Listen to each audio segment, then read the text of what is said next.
Hello students, let us continue with the chapter Some Basic Concepts of Chemistry. Last class we have discussed with the physical classification of matter, which is based on the physical states. Now the second type of classification, that is chemical classification of matter, let us discuss it today. Now this chemical classification of matter is based on the composition.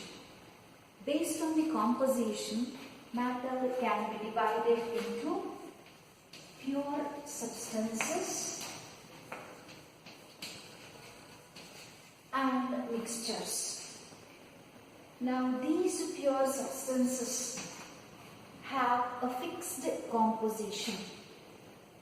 The components or constituents cannot be separated by physical methods. As you all know, the different physical methods are simple hand picking, filtration, crystallization and distillation.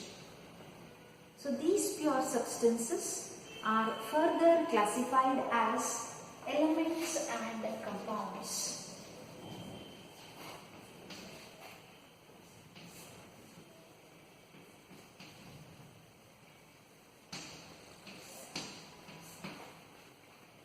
An element is made up of only one type of constituent particle and it is a pure substance.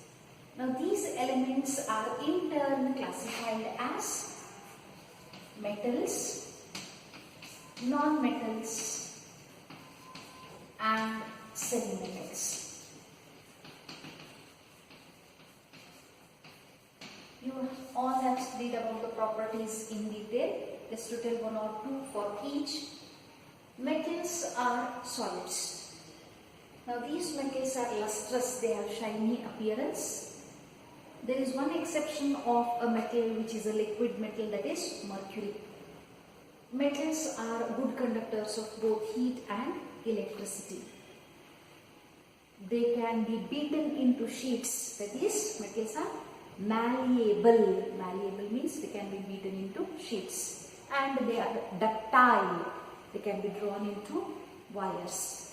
To give one or two examples for metals: iron, copper, silver, gold, etc. All are examples for metals. Coming to non-metals, the properties are just opposite to those of metals. They are poor conductors of heat and electricity, with one exception, that is graphite, which is a good conductor of electricity. Now to give one or two examples of non-metals: hydrogen, oxygen, sulfur, phosphorus, etc. are all non-metals. Coming to semi-metals. Semi-metals indicates they have the properties of both metals as well as non-metals. Examples for semi-metals: bismuth, antimony, etc. They are the semi-metals. Now coming to the second type of pure substances, that is compound. A compound is formed by the combination of two or more different elements in a fixed proportion. For example, if you take water, the central atom will be oxygen.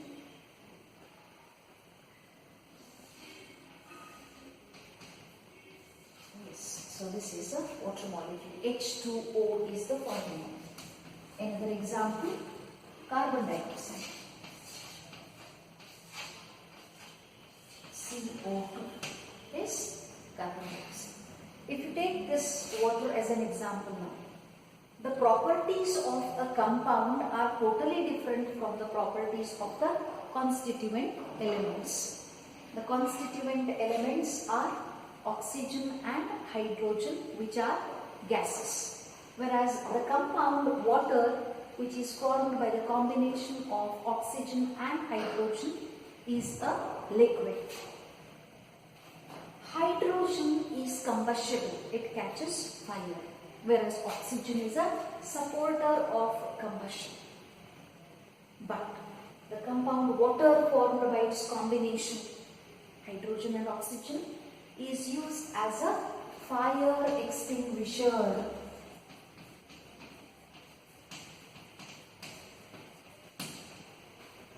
So this is one particular example to tell about the properties of a compound. Now these compounds are further divided into two types, namely inorganic compounds and the second is organic compounds. All salts are nothing but the inorganic compounds. One or two examples: common salt, sodium chloride, copper sulfate, CuSO4, etc. Now coming to organic compounds, you all know about aliphatic compounds, aromatic compounds, carbohydrates, vitamins, oils and fats, etc. Aliphatic, aromatic, etc. Yes. So this is the detailed classification of pure substances. The second type of matter based on the chemical composition, they are the mixtures.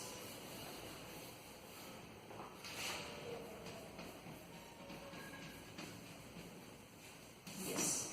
Mixtures are made up of two or more substances which have boundaries of separation or do not have boundaries of separation. Now based on this, mixtures are classified as homogeneous mixtures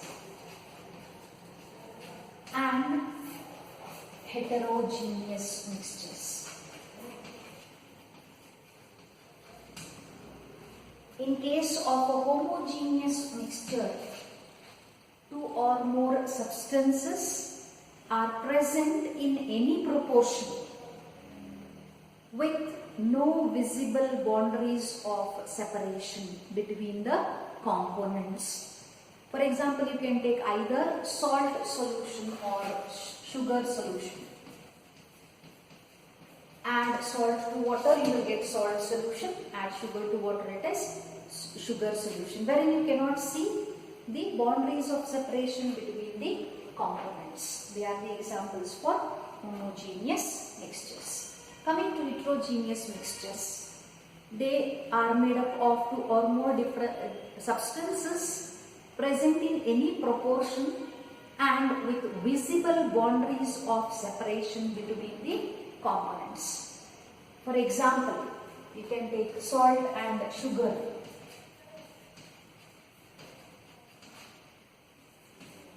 Sand and stones,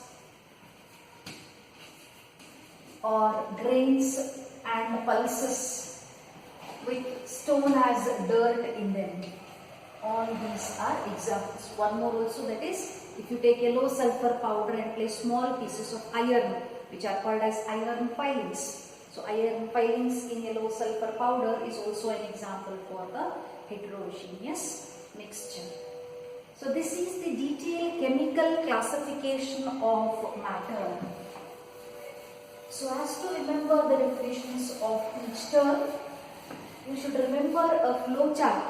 It becomes easier if you remember the flow chart. So matter, according to this flow chart, is of two types. The first classification is physical classification, and the second classification is chemical classification.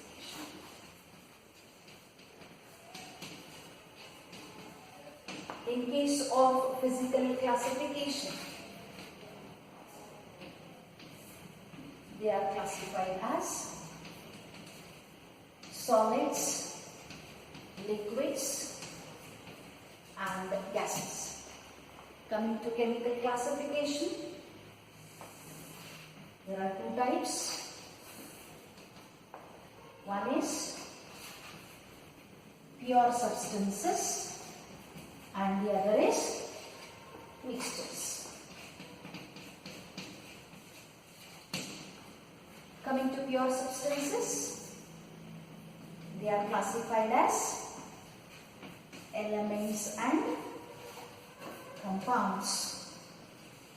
Further, elements are classified as metals, non-metals and semi-metals. Right? Compounds are two types, inorganic and organic. Coming to mixtures, two types, homogeneous mixture and the second is heterogeneous mixture.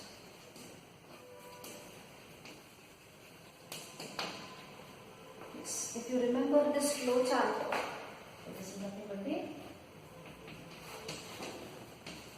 flow chart. It becomes easy for you all to define the terms which you come across in both physical as well as chemical classification. So after the detailed classification of matter, you need to know about the properties of matter and their measurement. I'll just tell you about the properties of matter. Two types of properties are there, physical properties and chemical properties. Physical properties can be observed and measured. So a few physical properties are color, odor, odor is nothing but smell, right? Melting point, boiling point, density, etc. are all physical properties. Whereas chemical properties are based on the structure, composition and interaction of the chemical compounds. The chemical changes are based on the chemical reactions. To quote one or two chemical reactions, substitution reactions, addition reactions, combustion reactions, displacement reactions, etc.